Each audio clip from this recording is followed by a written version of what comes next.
Ազդարը լրատվականը շարունակում է իր աշխատանքը Ցայք հեռուստաընկերության և ռադիոհայի ուղիղ եթերում բարև ձեզ։ Նորություններին նախ համառոտ ծանոթացեք։ Կապսի դպրոցը շուտով փուլ կգա, շինությունը վթարայնության 4-րդ աստիճան ունի։ Այն տարեցտարի քայքայվում է վերանորոգման անհնարինության հետևանքով։ Կառույցի թուլացմանը նպաստում է նաև գյուղից մոտ 3 կիլոմետր հեռավորության վրա գտնվող ռուսական Կայազորի կրակակետը, որտեղ պայթեցվում է ոչ պիտանի ռազմամթերքը։ Շիրակի մարզում մարդիկ կան, ովքեր ապրում են ֆուտբոլի դաշտում, 88-ին հաջորդած տարիներին Ամասիայի այդ տարածքում տնակները տեղադրվել և մինչ օրս մնացել են հաստատուն կանգնած։ Բնակիչներից ոմանք բնակարանի գնման վկայագիր ժամանակին ստացել են, բայց բնակարաններ ձեռք չեն բերել։ Անօթևաններ էլ կան, ովքեր ընդհանրապես ԲԳՎ չեն ստացել։ Աշխարհահռչակ ջազմեն մեր հայրենակից Սերգեյ Մանուկյանը Գյումրիում է, վերածնունդ միջազգային մրցույթ փառատոնի շրջանակներում է նա մեր հյուրը։ Սերգեյ Մանուկյանը հանդիպել է ջազի սիրահարներին և նրանց համերգային գեղեցիկ երեկո պարգևել։ Գյումրեցի ճանաչված մարզիկ արևելյան մարտարվեստի մի քանի մրցաձևերի բազմակի թափնեկի Լևո Մինասյանը նախապատրաստում է օգոստոսին Վալենսիայում կայանալիք կամ 1 վարկանիշային մրցաշարին, որը համարժեք է աշխարհի առաջնությանը։ Լևոն այդ ստուգատեսում Հայաստանի միակ պատվիրակն է։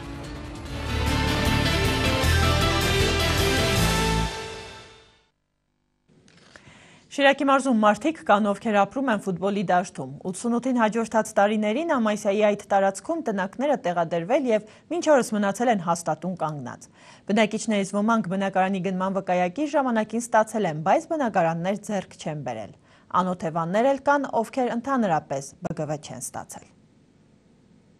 Ուղիղ եղավ 22 տարի Դոմիկի մեջն եմ 91 թվից։ Արփի Խաչատրյանն է 1928 թվականին ծնված։ Տատիկը մեծ հայրենականի թիկունքային եւ աշխատանքային վետերան է։ 88-ին երկուսենյականոց բնակարան է կորցրել, պետությունը կորուստը հատուցել է։ Բնակարանի գնման վկայագիր ստացել է, սակայն գումար այլ նպատակի է ծախսել։ Ընդ մեծ տենականոց բալու չէր տվեցին։ Ես մարդս մահացել էր, տղես է մահացավ։ Ես այդ փողը արա մարդուս ու տղիս գերեզմանը սարքի։ Ասում է խիղճը ցանգիստ է հիմա ու այդպես էլ Արփի տատիկը մենակ ապրում է իր սեփական միջոցներով գնած տնակում։ Այս աշխարհում ոչ ոք չունի ու ոչինչ էլ չի ուզում փոխարենն ուզելիք ունի Արփի տատի հարևանը։ Դոմիկները բերեցինք տերինք, հարմարեցինք, սեփականաշնորհման իրավունքի չեն տա այս տարածքը իրանց բալանսով նստած է որպես ֆուտբոլի դաշտ։ Սեփականաշնորհման իրավունք տվեցին, չէ, 10 տարի եթե ավել Դոմիկի մեջ կաբրիկ, այն ժամանակ օրենք ելավ։ Եթե եղնիր մեզի սեփականաշնորհության իրավունք կտային, բայց մի չեն տա։ Ռուզան Մկրտչյանը 3 սենյականոց բնակարան է կորցրել, բնակարանի գնման վկայագիր չի ստացել։ Տնակն արդեն շարքից դուրս է եկել, բացի դրանից էլ ապրում է մեկ մտավախությամբ։ Վաղը մյուս օր մեր գործարար կուկա, քսե դուրս եկեք, ես տարածք առել եմ, ազատեք որ ես ինձ համար շինություն սարքեմ։ Իրանք սեփականատեր չեն, բայց հողին է սեփականատեր չկա, հողը համայնքային է։ Եթե սպառնալիք են, մենք սպառնացեք, մենք չենք սպառնացել իրաց դուրս գալու։ Որովհետեւ ցանկալի որ բնակարան կառուցեն, մարդիկ դուրս գան։ Ցանկալի է, բայց բնակարան դեռ չեն ստացել, ապրում են ֆուտբոլի դաշտում եւ այնքան վատ պայմաններում, որ եթե տնակների տանիքները չլինեին, նրանք եւս կարող էին համարվել բաց երկնքի տակ գիշերողներ։ Նախկին ֆուտբոլի դաշտում ապրողներից ոմանք ըստ իրենց բնակարան կորցրել են, ոմանք ոչ։ 3 ամսական երեխան ցերկից 4 թարգում եմ եղել երկրաշարժ ժամանակ։ Հետո այդ շենքերը ավարիոնի հանեցին, ինձ երեխու հետ դուրս հանեցին ապահովության կարգով, Դոմիկ տվեցին։ Հետո այդ շենքերը նորից դարձավ 4-րդ կարգի ավարիոններ, հետո դարձրեցին 3-րդ կարգի ավարիոնի, վաուչերներով արկ ու վաճառք արեցին, ինչ արեցին այդ ժամանակ ես արդեն իմ Դոմիկում եմ, ես էլ ոչ մի բանից տեղյակ չեմ։ Սա էլ այս կնոջ պատմությունը, մարդիկ այստեղ դեռ սպասում են իրենց հասանելիք բնակարաններին, անգամ այն դեպքում, երբ անօթևանության կարգավիճակ չունեն։ Ամասիայում անօթևաններ կան, սակայն ոչ կառավարության 432 որոշման հիմունքով։ Համայնքի բնակֆոնդն է հնացած, կան վթարային շենքերը, 6 շենք ունի 3-րդ, 1-ը 2-րդ կարգի վթարայնություն։ Դրանք պետք է ամրացվեն։ Որոշ շենքերից էլ բնակիչները տարհանվել են ու տեղափոխվել վթարավտանգ լինելու պատճառով։ Բնակարանաշինական որևէ ծրագիր Ամասիայի համար 2013-ին չի նախատեսվում սակայն։ Նազելի Էլբակյան, Արմենուհի Մինասյան, Արթուր Մարգարյան, Ազդարար։ Կապսի դպրոցը շուտով փուլ կգա, շինությունը վթարայնության 4-րդ աստիճան ունի։ Այն տարեցտարի քայքայվում է վերանորոգման անհնարինության հետևանքով։ Կառույցի թուլացմանը նպաստում է նաև գյուղից մոտ 3 կիլոմետր հեռավորության վրա գտնվող ռուսական Կայազորի կրակակետը, որտեղ պայթեցվում է ոչ պիտանի ռազմամթերքը։ Այս մասին խոսել է դպրոցի տնօրեն Սոնյա Գրիգորյանը։ Քանի որ ձյունը շատ է եկել եւ ամբողջ հնարավոր չէր տանիքը մաքրել, ես ծններով բերել տանիքը մաքրել եմ տվի, այն պայի համար, որ ամբողջ ջուրը գալիս թափվում էր տանիքից դեպի ներս եւ պարդը լրիվ բացվել է, միայն ժամանակ հանդակը վագի վտանգ լինելիս ներկայացնում։ Սա կապսի միջնակարգ դպրոցն է։ Այս պայմաններում կրթվում եւ դաստիարակվում են 104 աշակերտ։ Կառույցը վթարային է, ապահովված չէ ջեռուցման համակարգով։ Ձմռան ամիսներին դասասենյակները տակածվում են սոլարայուղի վառարաններով, ինչը ըստ դպրոցի ուսուցիչների խիստ վտանգավոր է։ 21-րդ տարին ենք հասել, բայց մենք դեռ վառարաններով ենք տականում։ Թունավոր է երեխեքի համար եւ այդ կանել չի տակացնում։ Եվ ֆինանսական խնդիր է թեկուզ դպրոցի բյուջեի համար։ Վառարանները բնականաբար երեխաների առողջության վրա են անդրադառնում ընդհանուր, ասենք, սալարայուղի, հոտեկան եւ այլն, բայց արդեն ոնց որ ընդելացած լինի։ Դպրոցի շենքը շահագործվում է 1980 թվականից, 88-ի աղետից հետո 1989 թվականին ենթարկվել է մասնակի վերանորոգման։ Այժմ կառույցը սկսվել է քայքայվել ու շարքից դուրս գալ։ Տնօրեն Սոնյա Գրիգորյանն ասում է, որ շենքը սխալ աշխարհագրական դիրքով է կառուցված։ Սրանով պայմանավորված էլ կան դասասենյակներ, որոնք օգտագործման յենթակա չեն ընդհանրապես։ Դպրոցի կեսը հյուսիսային կողմ է, որը շատ ցուրտ է։ Հենց այդ ցրտությունը նպաստում է, որ եւ իսկ դալիճը եւ այդ հյուսիսային կողմի տասաները ցուրտ լինի։ Մենք չենք հյուսիսային կողմի տասաները, մենք չենք աշխատում։ Փակ են լրիվ դրանք։ Տարիներ շարունակ օրորի վրա մեր դպրոց արդեն քանդվում է, քայքայվում է։ Դպրոցի տանը մենք կարողացել ենք ինչ-որ չափով անգենալները ամրացնել, բայց հետո ձերքից տալիս շարժվում է։ Դեպոններն են թափած, կատում է, տանիքի վերանորոգման կարիք ունի։ Տանիքը կարգդահարվավ սաղ գյուղը, կարգուդից շիֆրները լրիվ ծագվան։ Հետո քամի եղավ, պուգվան, վերջը մաշվավ, այսօր էլ մի անձրևում կա, մի բանում դպրոցը լրիվ կատիքի տակ է։ Տեխնիկական վիճակի վերաբերյալ ունենք համապատասխան եզրակացություն 2009 թվականին, որտեղ գնահատված է տեխնիկական վիճակը դպրոցի 3-րդ աշյանի։ Ուրեմն եւ նշվում է, որ շենքի անվտանգ շահագործումը տեղանքի բնորոշ հաշվարկային սեյսմիկ ազդեցությունների դեպքում չի երաշխավորվում։ Դպրոցը համարվում է 4-րդ կարգի վթարային կառույցի թուլացմանը նպաստում է գյուղից մոտ 3 կիլոմետր հեռավորության վրա գտնվող ռուսական Կայազորի կրակակետը, որտեղ պայթեցվում է ոչ պիտանի ռազմամթերքը, ասում է տնօրենը։ Մեծամասնությունը սպրտալիջի պատահանները կոտրվել են այդ ռուսական բանակի կրակոցներից։ Զենքեր ունեն ռուսական բանակը, անջամկետան զենքեր են տրաքցել են։ Այդ ժամանակ սա շենքերը կցնցվին, աբագիները կփշրվին։ Դիմել ենք մարզպետարան, դիմել ենք մարզպետին, տարբեր կազմակերպություններին, թութու այս սանձաստարավանից չկան։ Շիրակի մարզպետարանին խնդիրը բազմիցս ներկայացվել է։ Նախկին մարզպետը խոստացել էր ընթացիկ տարում այն վերանորոգել։ Ֆելիքս Ցոլակյանն էլ է արդեն խնդրին ծանոթացել, բայց թե ինչ լուծում է լինելու հայտնի չէ, ասում է կապսի համայնքապետ Լորիկ Մկոյանը։ Շիրակի մարզպետարանը մշտապես աշխատանքներ տանում է այս ուղղությամբ, հավաստիացնում է Շիրակի մարզպետարանի աշխատակազմի քաղաքաշինության վարչության ճարտարապետաշինարական բաժնի պետ Էթիկ Սիմոնյանը։ Դպրոցի կառուցման աշխատանքները, հիմնանորոգման, վերանորոգման աշխատանքները ընդգրկում է մարզի միջնաժամկետ ծախսային ծրագրում։ Այս պահին ծրագրեր չկա։ Չէ, այս պահին ծրագրեր չկա։ Կապսում նաև նախակրթարան չկա, համապատասխան կառույց կա, որը մասնակի վերանորոգման կարիք ունի։ Համայնքի բյուջեի ներդրմամբ այդ աշխատանքը հնարավոր չէ կազմակերպել։ Փոքրիկ կապսեցիներին մնում է կամ մեծանալու միանգամից դպրոց գնալ, կամ էլ հաճախել Գյումրու նախակրթարաններ։ Մարգարիտ Ամինասյան, Արթուր Մարգարյան, Ազդարար։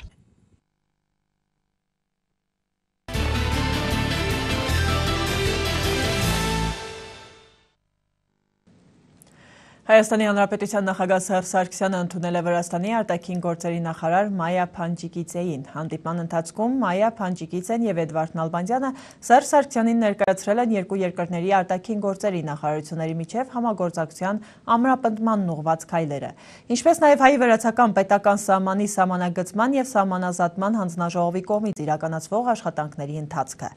Սերժ Սարգսյանը շնորհակալություն է հայտնել Վրաստանի վարչապետ Բիձինա Իվանիշվիլիին, Վրաստանում գտնվող հայկական հայկական հուշակոթողների հանդեպ ցուցաբերած ուշադրության, դրանց վերականգնմանն աջակցելու պատրաստակամության համար։ Զրուցակիցները քննարկել են երկու երկրների միջև մշակույթի, կրթության, զբոսաշրջության և մի շարք այլ ոլորտներում համագործակցության խորացման, տնտեսական կապերի ամրապնդման և այդ ոլորտներում առկա մեծ ներուժը լիարժեքորեն օգտագործելու հնարավորությունները։ Հանդիպման ընթացքում զրուցակիցները մտքեր են փոխանակել նաև տարածաշրջանային խնդիրների, Եվրամիության արևելյան գործընկերության շրջանակներում համագործակցության վերաբերյալ։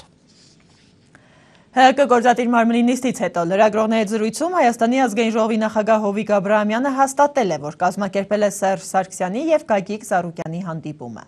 Լրագրողի դիտարկմանը թե Վարդան Օսկանյանը ասել էր, որ եթե ԲՀԿ-ն մասնակցեր նախագահական ընտրություններին, ավելի մեծ այրունահեղություն կլիներ, Աբրահամյանը արձագանքել է, թե տեղյակ չէ այդ հայտարարությանը։ Ժառանգություն կուսակցության առաջնորդ Ռաֆի Հովհաննիսյանը այսօր Մոսկվայից վերադարձել է Երևան։ Հովհաննիսյանը կնոջ և որդու հետ Ռուսաստանի մայրաքաղաք է մեկնել 3 մասնավոր այցով։ Գրի ժամանակ եք։ Հովհաննիսյան, ում հետ հանդիպեցիք Մոսկվայում, կասեք խնդրեմ։ Ինչպես գիտեք, ընտանիքիս հետ գնացել էի մասնավոր այցի, հանդիպել ենք համապատասխան շրջանակների հետ։ Շնորհակալ եմ այդ հանդիպումների համար։ Պետական շրջանակներ էին դրանք։ Ամենատարբեր շրջանակների հետ հանդիպել եմ։ Այդ թվում պետական չկան, հասկանում ենք։ Շաքերտները չեն բացի բան։ Մասնավոր այցեր, համապատասխան պայմաններում հավաքային կմանան մասներ։ Ներկայությամբ սա մասնավոր է խորհրդաբանական միջոցառում էր։ Կարող մի բան ասել, որ ես չհանդիպեցի Ռուսաստանի նախագահի։ Այս եղանակին նայելով ձեր աչքերին ես տեսնում եմ իմ սխալների մերժումը, ինչպես նաև մեր հակառակորդների ստորության մերժումը, ովքեր հանդես են գալիս անհավատալի հեքիաթներով և ոչ բայրացակամ գնահատականներով։ Այս մասին ապրիլի 12-ին Ազատության հրապարակում հորդառատ անձրևի ներքո ընթացող հանրահավաքում հայտարարել է նախագահի նախկին թեկնածու Ժառանգություն կուսակցության առաջնորդ Ռաֆի Հովհաննիսյանը։ Ռաֆի Հովհաննիսյանը հայտարարել է, որ պատրաստ է գնալ կոլեկտիվ պատասխանատվության ուղիով, քանի որ իշխանության աղբյուրը ժողովուրդն է, իսկ ինքը պատրաստ է իրագործել ժողովրդի կամքը։ Նա ներկայացրել է իր մի քանի քայլերի մասին, նշելով, որ հաջորդ ուրբաթ ավանդական հանրահավաքի փոխարեն Ազատության հրապարակում տեղի կունենա հանդիպում քաղաքացիական հասարակության ներկայացուցիչների հետ, ովքեր Երևանի ավականու ընտրություններում աջակցում են Բարև Երևան ընդդիմադիր դաշինքին։ Ապրիլի 9-ին առավոտյան ժամը 10-ի և երեկոյան 19-ի սահմաններում Ժառանգություն կուսակցության փոխնախագահ Արմեն Մարտիրոսյանի մասնակցությամբ տեղի ունեցած միջադեպերի կապակցությամբ նյութեր են նախապատրաստվում, և այդ երկու միջադեպերի առնչությամբ փաստական և իրավական հանգամանքների մասին հանրությանը պաշտոնապես տեղեկատվություն կտրամադրվի։ Այս մասին ապրիլի 12-ին Ազատություն ռադիոկայանին փոխանցել է Հայաստանի ոստիկանության լրատվական վարչության պետ Աշոտ Ահարոնյանը։ Պատասխանելով այն հարցին, թե արդյոք ոստիկանությունը պատասխանատվության ենթարկելու է այն ոստիկանին, ով ծնկով հարվածում էր Մարտիրոսյանին, պատճառելով նրան մարմնական վնասվածքներ։ Արմեն Մարտիրոսյանը ապրիլի 9-ին դիմել է Արաբքիրի ոստիկանություն, պահանջելով բացահայտել և պատժել իրեն բռնության ենթարկած ոստիկաններին։ Անցնենք օրվա մյուս թեմաներին։ Միացյալ Նահանգների Կալիֆոռնիայի նահանգի Գլենդել քաղաքում հրապարակվել են ապրիլի 2-ին կայացած տեղական ընտրությունների վերջնական արդյունքները։ Ընտրություններին մասնակցած 8 հայ թեկնածուներից 6-ը համոզիչ հաղթանակ են տարել։ Գլենդելի քաղաքային խորհրդի անդամի 3 տեղի համար պայքարում էր 12 թեկնածու։ Հավելենք, որ Գլենդել քաղաքն ունի շուրջ 192,000 բնակչություն, որի շուրջ 50%-ը հայեր են։ Փայինյանը դժվար թե կարողանա առաջիկայում իրականացնել ատոմային մարտագլխիկով բալիստիկ հրթիռի մեկնարկը, քանի որ այդպիսին պարզապես չունի։ Նման հայտարարությամբ հանդես է եկել Պենտագոնը։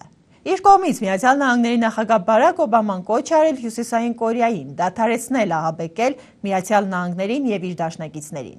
Փայինյանի հնարավորություններին կասկածել է անգամ Սեուլը։ Միացյալ Նահանգների պետքարտուղար Ջոն Քերին ժամանել է Հարավային Կորեա։ Սպիտակ տան ներկայացուցչի խոսքերով այս այցելության պատճառը կորեական թերակղզում լարվածությունն է, որը կապված է Հյուսիսային Կորեայի կողմից սպառնալիքների հետ։ ԱՄՆ-ի պետքարտուղարը Սեուլում կայացած հանդիպման ժամանակ արդեն հայտարարել է, որ Միացյալ Նահանգների նախագահ Բարակ Օբաման հրաման է արձակել հետաձգել որոշ զորավարժություններ Հյուսիսային Կորեայի սադրանքներից խուսափելու համար։ Սակայն թե որ զորավարժություններն են հետաձգվել, առայժմ չի բարձրաձայնվել։ Հարավային Կորեայից հետո Քերին նախատեսում է այցելել նաև Չինաստան եւ Ճապոնիա։ Վաշինգտոնում հույս ունեն, որ Քերիի ներկայությունը կօգնի նվազեցնել լարվածությունը Թերակղզում։ Բայց կա նաև այլ կարծիք, ըստ որի Միացյալ Նահանգների պետքարտուղարի այցը ել ավելի կմեծացնի Փահենյանի զայրույթը։ Այնտեղ հիմա տոնում են Կիմ Չեն Ընի պաշտոնակալման 1 տարին, պատրաստվում են Կիմ Իր Սենի ծննդյան օրվան։ Շատերը կարծում են, որ հյուսիսկորեական Մոսուդան հրթիռի արձակումը կարող է տեղի ունենալ հենց այդ օրը ապրիլի 15-ին։ Իսկ Հարավային Կորեայի միավորման գործերի նախարարը ասուլիսում հաստատել է, որ նախորդին երկրի կառավարությունը Փահենյանին առաջարկել է երկխոսություն սկսել։ Նրա խոսքերով ապրիլի 10-ի երեկոյան իսկապես հաղորդագրություն է ուղարկվել բանակցություններ սկսելու առաջարկությամբ։ Նախարարը նշել է, թե չնայած այն հանգամանքին, որ հաղորդագրությունը ոչ մի կոնկրետ առաջարկություն չէր բովանդակում, երկխոսությունը նախ եւ առաջ կնպատակամղվի Քսենոնի արդյունաբերական գոտու փակման հարցի կարգավորմանը եւ Հյուսիսային Կորեայի իշխանությունների կողմից ձեռնարկված վերջին գործողությունների քննարկմանը, ինչպես նա նշել է, պաշտոնական ոչ մի արձագանք Փահենյանից դեռևս չի ստացվել։ Նարա Մելքոնյան, Ազդարար։ Ֆրանսիայի Սենատը ապրիլի 12-ին ընդունել է օրենքը, որը թույլատրում է նույնասեռ զույգերին գրանցել ամուսնություններն ու երեխավորդ է գրել։ Փաստաթղթի օգտին քվեարկել է 179 սենատորներ դեմ 157-ը։ Սպասվում է, որ օրենքը ուժի մեջ կմտնի արդեն ամռան սկզբին, բայց մինչ այդ այն պետք է ստորագրվի նախագահ Ֆրանսուଆ Օլանդի կողմից եւ հրապարակվի պաշտոնական տեղեկագրում։ Այսպիսով, Ֆրանսիան դարձավ աշխարհի 12-րդ երկիրը, որտեղ օրինականացվել են նույնասեռ ամուսնությունները։ Նույնասեռ ամուսնությունների հակառակորդների կազմակերպությունը մտադիր չէ այդքան հեշտ հանձնվել եւ փորձելու է ազդել օրինագծի ընդունման վրա։ Նախորդ ակցիային տարբեր հաշվարկներով մասնակցել է 300,000-ից մինչև 1 միլիոն մարդ, հաջորդ ակցիան կայանալու է մայիսի 26-ին։ Թողարկման այս հատվածում հետևեք միջազգային լրահոսին։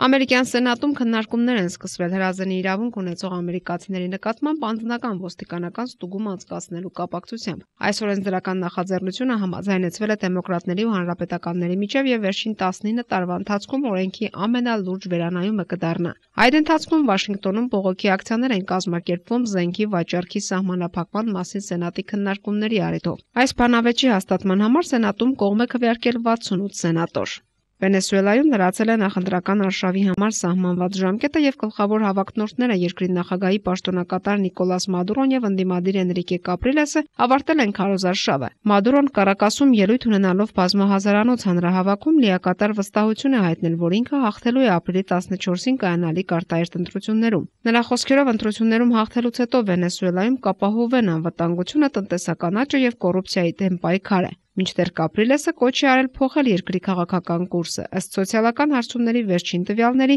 ոչ Մադուրոն եւ ոչ էլ Կապրիլեսը առավելություն չունեն միմյանց նկատմամբ։ Հանրահավաքում Մադուրոն նաեւ հայտարարել է մի խումբ կոլումբացի ահաբեկիչների ձերբակալման մասին, որոնք իրենց տրամադրության տակ ունեցել են զենք ու պայթուցիկ նյութեր։ Մադուրոյի խոսքերով ձերբակալված կոլումբացիները կիսա ռազմական կազմավորումների անդամներ են։ Ավելի վաղ Վենեսուելայի ազգային ժողովի նախագահը հայտարարել էր, որ ընդդիմությունը մտադիր է ապակայունացնել իրավիճակը երկրում, դրա համար ներգրավելով օտարերկրյա վարձկաններին։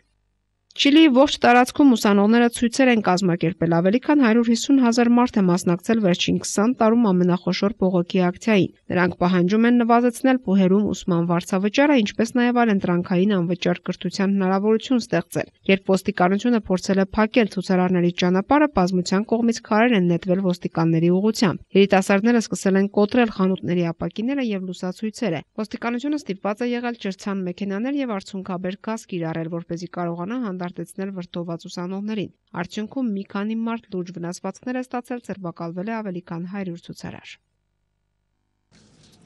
Վատիկանը պաշտոնական հայտարարություն է արել կապված Հռոմի նախկին պապ Բենեդիկտոս 16-րդի առողջական վիճակի հետ։ Ըստ հայտարարության նրան քիչ ժամանակ է մնացել ապրելու, քանի որ նրա առողջական վիճակը վատթարացել է։ Աբխազիայում Գուդաուտա քաղաքից 22 կիլոմետր դեպի հյուսիս 4.8 մագնիտուդով երկրաշարժ է տեղի ունեցել։ Ինչպես հաղորդում է Նովոստի Գրուզիան, երկրաշարժի էպիկենտրոնը գտնվել է Ռիգզա գյուղի մոտ։ Ռուսաստանի արտակարգ իրավիճակների նախարարության Կրասնոդարի մարզային գլխավոր վարչության մամուլի ծառայությունից հայտնել են, որ երկրաշարժը եղել է 4.6 մագնիտուդով։ Երկրաշարժի էպիկենտրոնը գտնվել է Սուխումից 45 կիլոմետր դեպի հյուսիս։ Տուժածների եւ ավերածությունների մասին տեղեկություններ չկան։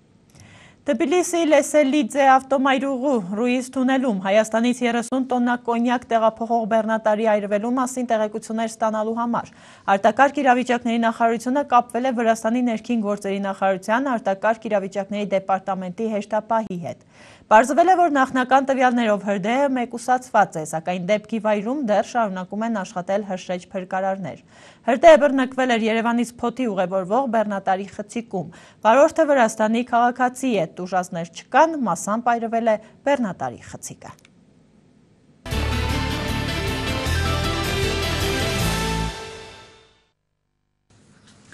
Կրկին տեղի նորություններից աշխարհահռչակ ջազմեն մեր հայրենակից Սերգեյ Մանուկյանը Գյումրիում է։ Վերածնունդ միջազգային մրցույթ փառատոնի շրջանակներում են նա մեր հյուրը։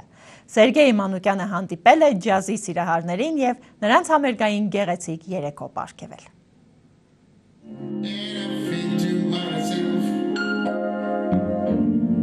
Սերգեյ Մանուկյան, Վալերի Գրախովսկի անուններ, որոնք համաշխարհային հռչակ ունեն։ Հոկտեմբեր կինոթատրոնում նրանք ջազային լավագույն կատարումներն են նվիրել գյումրեցիներին։ Նրանք մեծ սիրով են եկել Գյումրի, փառատոնին մասնակցելու եւ նաեւ լինելու ժյուրիի կազմում եւ շատ սիրել են, շատ փոքրիկ դրվագ ասեմ, շատ ծիծաղալու էր, երբ որ այսօր հյուրանոց են գնում, ես չէի կարողանում ճանապարհը գտնել հյուրանոցի եւ Վալերան Գրախովսկի ինքը ինձ ցույց տվեց ոնց գնամ։ Ասացի դու արդեն երևի գյումրեցի ես, ասացի, ինքը ինձ տարավ, ես չիմանալով որ ես պետքա տանեմ հյուրանոց, ինքը ասեց չէ, հիմա ձախ մտի, աջ մտի, ես հասկացա որ ինքը շատ սիրել է Գյումրին։ Սերգեյ Մանուկյանը հիանալի երաժիշտ է, հիանալի մարդ եւ փայլուն դաշնակահար։ Նրան լսել, նրա հետ կիսել ջազի անսահման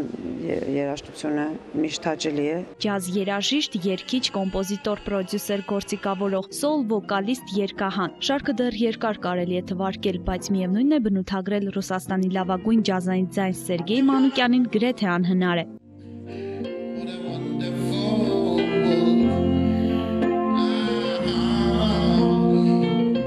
Սերգեյ Մանուկյանը Գյումրիում առաջին անգամ չէր, բազմից է մեր հյուրը եղել, այս անգամ եկել է վերածնունդ միջազգային մրցույթ փառատոնի շրջանակներում։ Նպատակ ունի հանդիպել երիտասարդ կատարողների հետ ու կիսվել երաժշտական հարուստ իր փորձով։ Это конкурс молодых музыкантов. Սա մրցույթ է երիտասարդ արտիստների, երեխաները ոչ միայն մեր, այլև երաժշտության ապագան կերտողներ են։ Շատ կարևոր է, որ այդ ապագան լուսավոր լինի։ Встреча, всегда общение, знаете, даже на профессиональной сцене. Շփումը շատ կարևոր է։ Նրանք լավ են հասկանում ինչ է երաժշտությունը, իսկ ովքեր հասկանում են երաժշտությունից, տարբերվում են մյուսներից։ Երիտասարդ երաժիշտների մեջ նաև ջազ կատարողներ կան, ովքեր շատ աշխատելու դեպքում հայ ջազաստղերի արժանի ժառանգները կարող են դառնալ, իսկ հայկական ջազը մշտապես իր բարձունքի վրա է եղել, ասում են ջազմենները։ Армения всегда представляла очень достойно джаз. Հայերը միշտ որակով ջազ են ներկայացրել, հայ մեծ ջազմենները Հայրապետյան, Ազարյան, Օրբելյան հրաշալի ներկայացնում են ջազի դպրոցը։ Ջազը դա ապրելակերպ է, ջազը տալիս է մտածելու տեղիք։ Դա ապրելակերպ է, դա կյանք է։ Դու լիցքաթափվում ես, դու ժպտում ես, դու նայում ես, դու տխրում ես, դու գժվում ես։ Ինքը ապրելակերպ է, ինքը վիճակ է։ Մենք մեր հայազգը ջազի լադի մեջ է։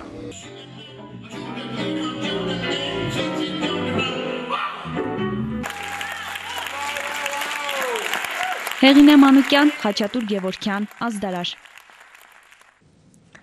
Գյումրեցի ճանաչված մարզիկ Արևելյան մարտարվեստի մի քանի մրցաձևերի բազմակիտափնեկիր Լևոն Մինասյանը նախապատրաստվում է օգոստոսին Վալենսիայում կայանալիք K1 վարկանիշային մրցաշարին, որը համարժեք է աշխարհի առաջնությանը։ Լևոնը այդ ստուգատեսում Հայաստանի միակ պատվիրակն է։ Լևոն Մինասյանը 26 տարեկան է, 4 տարեկանից զբաղվել է կարատեով։ Նա ժամանակին բազմաթիվ մրցանակներ է նվաճել այս մարտարվեստի տարբեր մրցաձևերում։ Թեքվանդոյի Եվրոպայի կրկնակի չեմպիոն է, ֆուլ կոնտակտ կարատեի Հայաստանի բացարձակ չեմպիոն, շոտոկան ոճում հանրապետության առաջնության բազմակի հաղթող է։ Նրա մասին դրվատանքով է արտահայտվում Շիրակի մարզպետարանի սպորտ բաժնի պետ Վաչիկ Վարդանյանը։ Ահա մի մարզիկ, ով ամբողջապես նվիրված է կարատեին։ Այս մենապայքարային մարզաձևում հասել է շատ նվաճումների եւ հիմա ձգտում է իր կարիերայի ամենակարևոր պարգևին՝ աշխարհի չեմպիոնի ոսկե մրցանակին։ Արևելյան մարզարվեստում մեր մարզիկները, Շիրակի մարզը ներկայացնող մարզիկները ունեցել են մի շարք հագնառու հաջողություններ, այդ լավագույն մարզիկների թվում է նաև Լևոն Մինասյանը, որը 2011 թվականին Կիպրոսում դարձավ Եվրոպայի չեմպիոն։ Լևոնը ներկայացնում է կոնտակտ կարատե տարատեսակը, բացի Եվրոպայի չեմպիոն լինելուց 2012 թվականին նա մասնակցեց նաև մի շարք վարկանիշային միջազգային մրցումների, որոնցից ցավոք մեկը պարտվեց, իսկ մյուսները 3-ը եւ 4-ը մենամարտերը ավարտեց հաղթանակով։ Ահա այսպես յուրաքանչյուր օր անատական գրաֆիկով է մարզվում Լևոնը։ Մի քանի խոսք կա մեկ մրցաշարի մասին։ Յուրաքանչյուր տարի Mix Fight Event կազմակերպությունն անցկացնում է կարատեի տարբեր մարտավոճերի լավագույն ներկայացուցիչների հատուկ մրցաշար ամենաուժեղ մարզիկին ի հայտ բերելու նպատակով։ Ամեն մարզիկի բախ չի վիճակվում այդպիսի բարձր վարկանիշ ունեցող մրցաշարում հայտավորվելու համար։ Օգոստոս ամսին Հայաստանը մասնակցելու եմ Կամեգի աշխարհի կոդու մենամարտի, ասեմ, որ Գյումրիից առաջին մարդ եմ, որ Եվրոպայում ներկայացնում է Հայաստանը Կամեգ ոճում, ամեն ինչ անելու եմ, որ հաղթեմ անպայման եւ կոդով վերադառնամ Հայաստան։ Լևոնին մարզում է հայրը, հեղինակավոր մասնագետ Եղիշե Մինասյանը։ Հիմա ոչինչ չպիտի խանգարի Լևոնին ամբողջապես մարզումային փուլին ներգրավելու համար, չէ՞ որ նրա որդին Վալենսիայում ներկայացնելու է մեր երկիրը։ 2012 թվականին Լևոն Մինասյանը մասնակցեց Իսպանիայում կայացած Կամեգ մրցաշարերին, մի մրցաշարին նա պարտվեց, ես 3-ին կատարավ հաղթանակ։ Մեծ աշխատանք է տարել նրա բոքսի կայացման մեջ, նաև մեր վաստակավորումից Մանվել Գաբրելյանը, իսկ մնացածը ես հայրն եմ, ես եմ աշխատում նրա հետ։ Մենք միտք ունենք եւ Լևոնն է միտք ունի, որ այս տարի արդեն նա այդ վարկանիշային մրցումներին հասել է այն մագարտակի, որ նա կարող է մասնակցել աշխարհի կոդուն, որը պետք է կայանա օգոստոս ամսին։ Աշխատում ենք դրա վրա։ Յուրաքանչյուր մրցում դա տառապալից ուղի է դեպի հաղթանակը։ Մարզիկը նրան հասնում է տքնաջան եւ ամենօրյա հետեւողական աշխատանքի շնորհիվ։ Մեծ վստահություն կա, որ Լևոն Մինասյանը նոր գեղեցիկ էջ է գրելու Գյումրու սպորտի տարեգրությունում։ Զինվենք համբերությամբ ու սպասենք։ Սամվել Աղանյան, Արթուր Մարկարյան, Ազնարաշ։ Այսքանը ձեզ հետ Անի Բաղդասարյանն էր, շնորհակալություն մեզ հետևելու համար, առայժմ։